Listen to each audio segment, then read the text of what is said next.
Hello my dear student.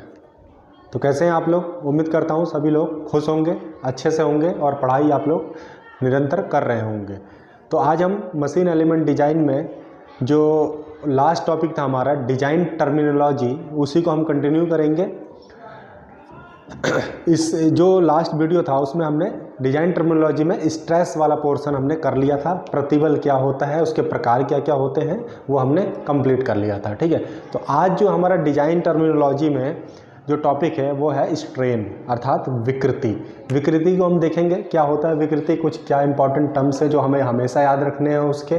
ठीक है, उसके प्रकार क्या क्या होते हैं, कितने प्रकार के स्ट्रेन होते हैं, उनको हम एक एक करके डिस्कस करेंगे। ठीक है, तो हम स्टार्ट करते हैं। हमारा जो है टॉपिक वो क्या है, डिज़ाइन टर्मिनोलॉजी। ठीक है, डिज़ाइन टर्मिनोलॉजी ठीक है, इसमें हमने पहला जो था वो क्या था हमारा स्ट्रेस हमने कंप्लीट कर लिया है। उसके बाद हमारा जो दूसरा आएगा वो है हमारा स्ट्रेन। ठीक है, जिसको हम हिंदी में बोलेंगे विकृति। तो इसके बारे में आज हम पढ़ने वाले हैं कि स्ट्रेन होता क्या है। ठीक है, इसका मात्रक क्या होता है, कुछ इसमें इंपॉर्टेंट नोट्स हैं वो भी मैं आपको बताऊंगा जो कि एग्जाम पॉइंट ऑफ व्यू से बहुत इंपॉर्टेंट है। ठीक है, बेसिक ये जो टर्म्स हैं ये आपने स्ट्रेंथ ऑफ मटेरियल में both automobile as well as production engineering के स्टूडेंट ने कवर कर रखा है। आपका ये रिवीजन हो रहा है, अच्छी बात है। जो पहली बार इसको देख रहे होंगे तो वो उनके लिए भी सही हो जाएगा और वो यहाँ से समझ सकते हैं कि स्ट्रेन होता क्या है। ठीक है, जैसा कि हमको पता है कि कोई भी ऐसी बॉडी जो कि परफेक्टली रिजिड नहीं होती है, ऐसी कोई भी बॉडी नहीं है नेचर में जो कि परफेक्टली रिजिड हो। ठीक है, अगर यहाँ से हमें पता चल गया कि कोई भी ऐसी बॉडी नहीं है जो कि परफेक्टली रिजिड हो, तो अर्थात उसमें जो डिफॉर्मेशन होगा किसी भी बॉडी में वो किसी न किसी लोड के कारण ही होगा। अपने आप बॉडी डिफॉर्म नहीं होगी, अपने आप बॉडी में विरूपण नहीं होगा, डिफॉर्मेशन नहीं होगा। क्यों नहीं होगा? क्योंकि हमें पता है कि ऐसी कोई बॉडी नहीं है जो परफेक्टली रिजिड हो। ठीक है, जो परफेक्टली रिजिड हो। ठीक है, तो जब लोड के कारण ही उसमें विरूपण हो रहा है तो यहाँ से हमारा स्ट्रेन का डेफिनेशन निकल के आ जाता है। स्ट्रेन क्या है कि किसी भी बॉडी के प्रति इकाई मतलब पर यूनिट में जितना भी डिफॉर्मेशन होता है वो क्या कहलाता है, हमारा स्ट्रेन कहलाता है।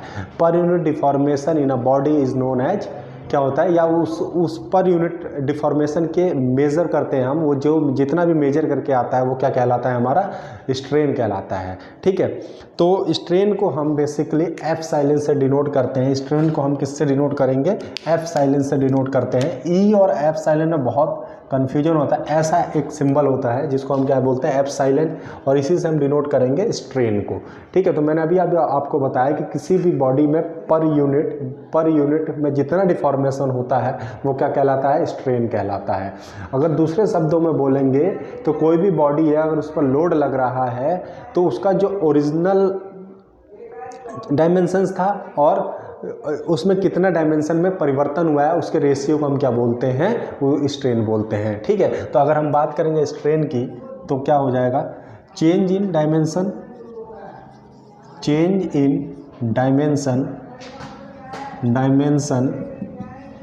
Upon original dimension.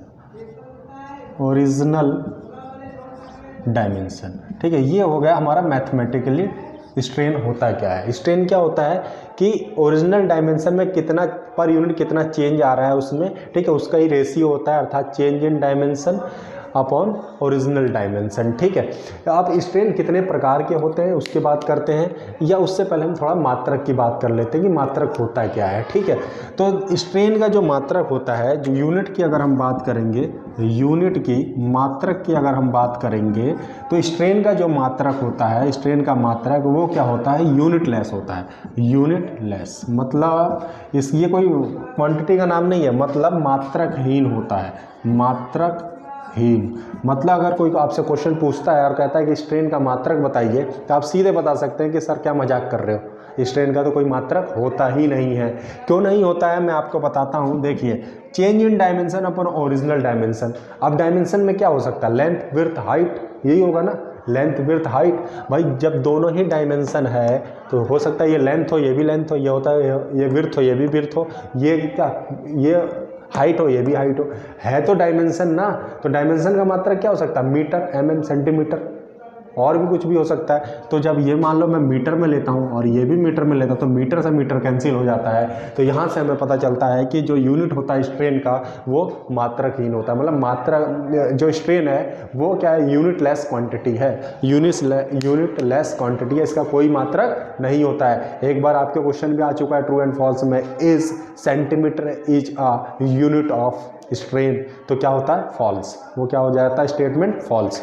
तो सेंटीमीटर तो कोई मात्रक ही नहीं है, तो भाई सेंटीमीटर भी नहीं है मात्रक, सिंपल सी बात है। तो यहाँ से हमें पता चल गया कि स्ट्रेन क्या है, यूनिटलेस क्वांटिटी है। स्ट्रेन अगर हम उसको बात करें प्रैक्टिकली, स्ट्रेन को हम कैलकुलेट भी नहीं कर सकते हैं, मेजर भी नहीं करते। स्ट्रेन क्या है, मेजरेबल क्वांटिटी भी नहीं है। स्ट्रेन क्या है, मेजरेबल क्वांटिटी नहीं है, ठीक है। कई बार स्टेटमेंट लिख के आ जाता है strain is a measurable quantity, भाई जब उसका मात्रक ही नहीं है तो हम मेजर कैसे कर सकते हैं, वो एक रेशियो है, वो एक रेशियो है, ठीक है। मेजरेबल क्वांटिटी नहीं होती है, स्ट्रेन मेजरेबल क्वांटिटी नहीं होती है, ठीक है। अब आते हैं, हम बात करते हैं टाइप्स ऑफ स्ट्रेन की, कि टाइप्स ऑफ स्ट्रेन क्या क्या होता है, कितने प्रकार के स्ट्रेन होते हैं हमारे, ठीक है। तो इसको मैं रफ करूंगा, होपफुली ये फॉर्मूला आपने यूज कर लिया होगा और एक लाइन लिख ली होगी कि strain is a unitless quantity, और स्ट्रेन और दूसरा पॉइंट क्या हो जाएगा आपका, strain can not be measure, ये मेजरेबल क्वांटिटी नहीं है क्योंकि इसका मात्रक नहीं होता है, ठीक है। तो अब हम आते हैं टाइप्स ऑफ स्ट्रेन पे। टाइप्स ऑफ स्ट्रेन क्या होता है, ठीक है। देखिए बेसिकली 4 प्रकार के स्ट्रेन होते हैं। 4 प्रकार के कौन कौन से स्ट्रेन होते हैं, देखो टाइप्स ऑफ स्ट्रेन 4 प्रकार के स्ट्रेन होते हैं। कौन कौन से होते हैं, पहला आता है आपका टेंसाइल, ठीक है, टेंसाइल स्ट्रेन। नंबर 2 होता है कंप्रेसिव स्ट्रेन। नंबर 3 होता है shear strain and last one but not least ये क्या हो जाएगा आपका वॉल्यूमेट्रिक। लास्ट वाले को तो मैं वॉल्यूमेट्रिक स्ट्रेन, वॉल्यूमेट्रिक की हिंदी होती है क्या, आयतन विकृति, ठीक है। इसको बोलेंगे पार्श्व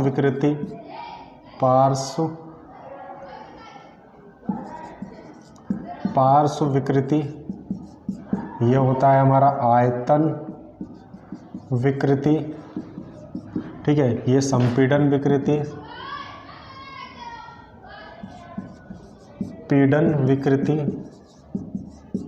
और टेंसाइल को क्या बोल सकते हैं हम, खिंचाव विकृति बोल सकते हैं, ठीक है, या तनाव विकृति।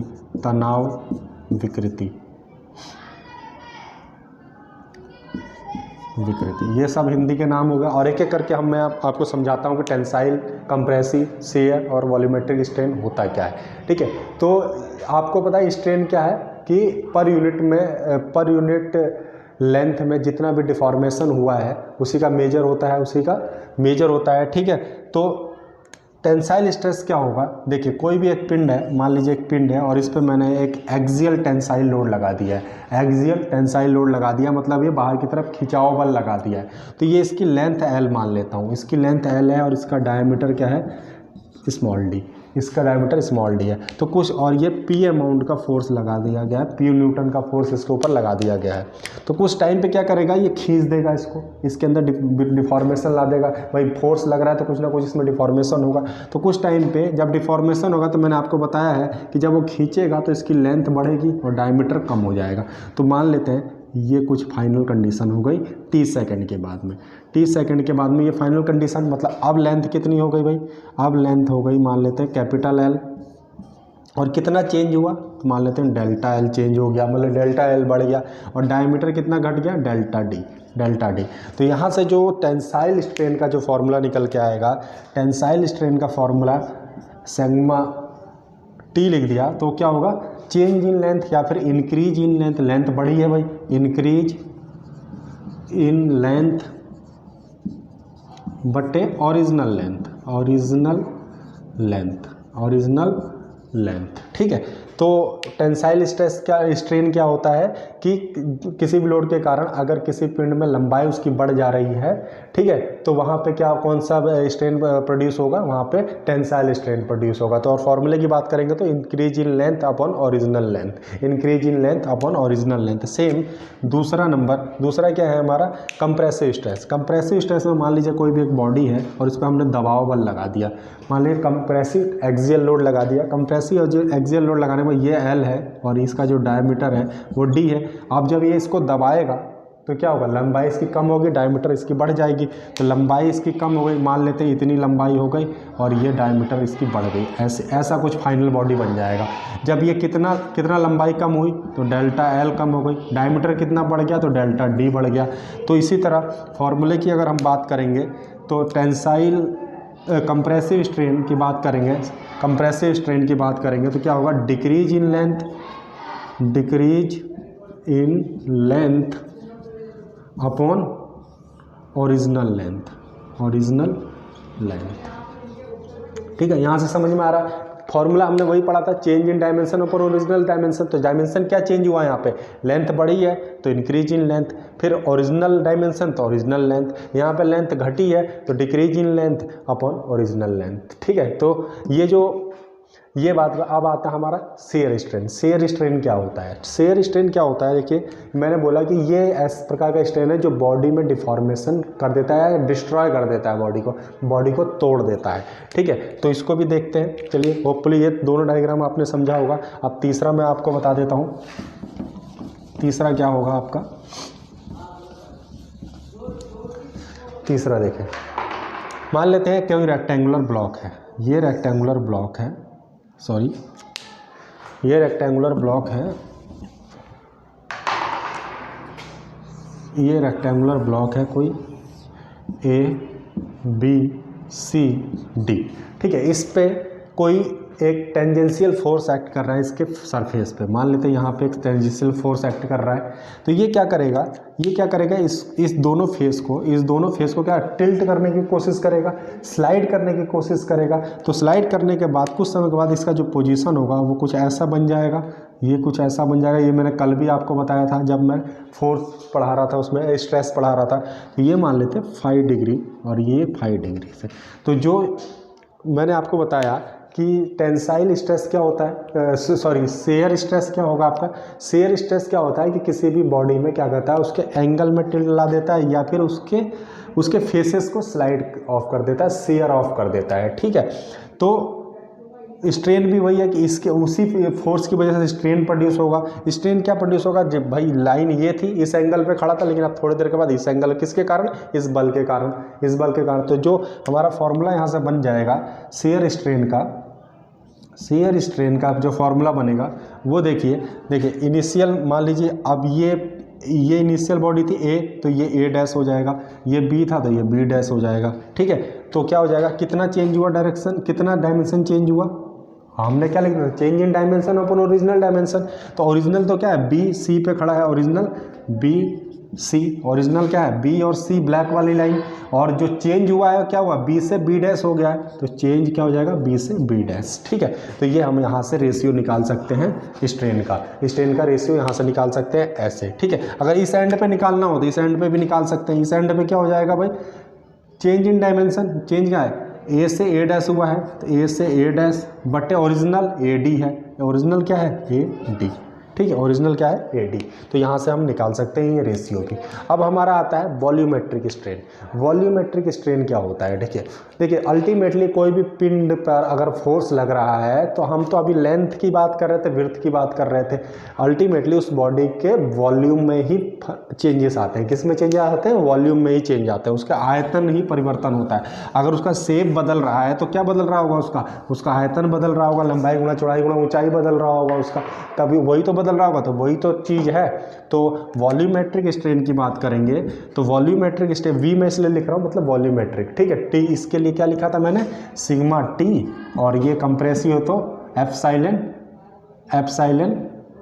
सी, और इसके लिए मैंने लिखा था एप्सिलॉन एस। ठीक है, और ये एप्सिलॉन टी। तो वॉल्यूमेट्रिक स्ट्रेन मतलब अल्टीमेटली किसी भी बॉडी पर अगर लोड लग रहा है तो वो लोड क्या करता है, वो लोड क्या करता है, लंबाई चौड़ाई या कुछ में उसके शेप में परिवर्तन करता है। अब जब उसका शेप परिवर्तन हुआ है तो शेप परिवर्तन मतलब उसका वॉल्यूम चेंज हो गया, मतलब उसका आयतन चेंज हो गया है, ठीक है। मतलब मान लीजिए एक रेक्टेंगुलर बॉडी थी, ये एक रेक्टेंगुलर बॉडी था और इस पर लोड लग गया। अब जब लोड लगा तो क्या करेगा, इसको पिचकाने की कोशिश करेगा। अब इसका मान लीजिए वॉल्यूम कुछ पहले कुछ और था, v था मान लीजिए वॉल्यूम। अब लोड लगने के बाद कम हो गया, कितना कम हो गया, मान लीजिए b माइनस डेल्टा v कम हो गया, ठीक है। कितना कम हो गया, मान लेते हैं डेल्टा v कम हो गया। तो अब कितना बचा होगा, b माइनस डेल्टा v बचा होगा। डेल्टा v इस लोड के कारण उसका वॉल्यूम कम हो गया तो कितना बचा होगा, इसमें से इसको घटा देंगे तो b माइनस इतना ही वॉल्यूम तो बचा होगा। तो अल्टीमेटली वॉल्यूम ही तो कम कर रहा है, लेकिन हम अभी लंबाई और चौड़ाई की बात कर रहे थे। तो जब वॉल्यूमेट्रिक स्ट्रेन की बात कर रहे हैं तो वॉल्यूमेट्रिक का स्ट्रेन का जो डेफिनेशन हो जाएगा, क्या हो जाएगा, it is the ratio of change in volume to the original volume. अर्थात मतलब आयतन में परिवर्तन तथा प्रारंभिक आयतन के अनुपात को हम क्या बोलते हैं, वॉल्यूमेट्रिक ये बोलते हैं, ठीक है। तो चेंज इन वॉल्यूम बटे ओरिजिनल वॉल्यूम। तो इसको हम ऐसे भी लिख सकते हैं, delta V over V. Delta V over, ये नहीं दिख रहा होगा आपको, मैं ब्लैक से भी लिख देता हूँ, डेल्टा वी ओवर वी, ठीक है। तो ऐसे भी लिख सकते हैं। तो वॉल्यूमेट्रिक स्ट्रेन को भी आपको पता चल गया क्या होता है। इन सब की मात्रक क्या है, ये सब यूनिटलेस है। ये स्ट्रेन मेजरेबल क्वांटिटी नहीं है क्योंकि इसका मात्रक नहीं होता है, ठीक है। तो हमेशा याद रखना। कई बार एक क्वेश्चन पूछा जाता है, यूटीएम यूनिवर्सल टेस्टिंग मशीन, आपने सोम में प्रैक्टिकल किया होगा। यूनिवर्सल टेस्टिंग मशीन क्या मेजर करता है, यूनिवर्सल टेस्टिंग मशीन क्या मेजर करता है, या फिर उस किन दोनों के बीच में वो ग्राफ बनाता है। मेजर छोड़िए, मेजर नहीं बोल सकते उसको, किन दो क्वांटिटी के बीच में ग्राफ बनाता है। तो ऑप्शन में ना स्ट्रेस और स्ट्रेन भी रहता है। ऑप्शन में क्या रहता है, स्ट्रेस एंड स्ट्रेन। तो जैसा कि हमको पता है कि स्ट्रेस और स्ट्रेन क्या होता है कि हमने पढ़ा होता है और वहाँ पे हम वही चीज़ कैलकुलेट कर रहे होते हैं, तो वो हम लगा देते हैं स्ट्रेस और स्ट्रेन के बीच में ही ग्राफ बना देता है, ठीक है। तो ये हम वहाँ गलत कर जाते हैं क्योंकि हमें पता है कि स्ट्रेन मेजरेबल क्वांटिटी नहीं है। स्ट्रेन क्या है, मेजरेबल क्वांटिटी नहीं है। तो सिंपल सी बात है, स्ट्रेन मेजर नहीं कर सकता है तो वो ग्राफ किसके बीच में बनाता है, यूटीएम हमेशा जो ग्राफ बनाता है वो applied load and change in dimension के बीच में बनाता है। जो लोड और डायमेंशन है उसकी स्क्रीन पे आप देखोगे ना, जहाँ पे वैल्यू डिस्प्ले होती है वहाँ पे सिग्मा और एप्सिलॉन की वैल्यू नहीं आती है, किस स्ट्रेस और स्ट्रेन की वैल्यू नहीं आती है, क्योंकि स्ट्रेस तो हम मेजर कर सकते हैं लेकिन स्ट्रेन मेजर नहीं कर सकते हैं। वहाँ वो यूटीएम जो मशीन है, यूनिवर्सल टेस्टिंग मशीन है, वो लोड जो हमने लोड लगाया है तथा जो चेंज उसके डायमेंशन में परिवर्तन हुआ है, अर्थात डेल्टा एल के बीच में ग्राफ बना के देता है और उसकी वैल्यू ही शो करता है। मतलब एक जगह पे वो आपको एफ की वैल्यू दिखाता है न्यूटन में और एक जगह वो डेल्टा एल का एमएम में दिखाता है। तो हमेशा याद रखना, जो यूटीएम मशीन है, यूनिवर्सल टेस्टिंग मशीन है हमारी स्ट्रेंथ ऑफ मटेरियल में, वो दो क्वांटिटी को दर्शाता है, किसको, लोड को और चेंज इन लेंथ को, चेंज इन लेंथ या चेंज इन डायमेंशन को ही दिखाता है। वो कभी भी स्ट्रेस और एप्सिलॉन को नहीं दिखाता है, ठीक है। तो ये ऑप्शन में एक रहता है तो लोग इसी को टिक लगाते थे, क्योंकि हम स्ट्रेस एंड स्ट्रेन डायग्राम बनाते हैं तो हमें दिमाग में रहता है यूटीएम से तो स्ट्रेस और स्ट्रेन डायग्राम बनता है, ठीक है। स्ट्रेस और स्ट्रेन डायग्राम बनता है तो इसका मतलब यही दिखाता हुआ, ये नहीं दिखाता है। ये तो हम कैलकुलेट करते हैं इसकी सहायता से, ये दोनों चीज़ें हम इसकी सहायता से कैलकुलेट करते हैं, स्ट्रेस भी और स्ट्रेन भी इन दोनों वैल्यू की सहायता से कैलकुलेट करते हैं। वो मशीन नहीं बताता है हमको, वो मशीन क्या बताता है, अप्लाइड लोड बताता है और चेंज इन डायमेंशन की, लोड के कारण कितना डायमेंशन चेंज हुआ इस बॉडी के अंदर, वो दो चीज़ें बताता है। तो ये चीज़ें भी आप अपना ध्यान में रखेंगे। तो उम्मीद करता हूँ स्ट्रेन आपको समझ में आया होगा, टाइप्स ऑफ स्ट्रेन समझ में आएगा। दो चीज़ें मैंने बताई कि ये यूनिटलेस क्वांटिटी है और इसको मेजर नहीं कर सकते हैं, और लास्ट मैंने क्या बताया, यूनिवर्सल टेस्टिंग मशीन जो है उसमें वो क्या इसके स्क्रीन पे क्या डिस्प्ले होता है, स्ट्रेस और स्ट्रेन डिस्प्ले नहीं होता है, क्या डिस्प्ले होता है, लोड और चेंज इन डायमेंशन डिस्प्ले होता है। इसकी सहायता से हम ये कैलकुलेट करते हैं स्ट्रेस और स्ट्रेन, और फिर हम stress versus strain diagram draw करते हैं। तो मैनुअल मशीन में हम खुद ड्रॉ करते हैं वैल्यू निकाल के, और जो ऑटोमेटिक होता है वो ऑटोमेटिक कंप्यूटर जनरेट करके दे देता है आपको। तो उम्मीद करता हूँ आपको स्ट्रेन समझ में आया होगा। बहुत छोटा सा टर्म है लेकिन बहुत डीप इसकी नॉलेज है। तो अगर समझ में आया तो वीडियो को लाइक करेंगे, शेयर भी करेंगे और अपने दोस्तों को जोड़ें मेरे से अधिक।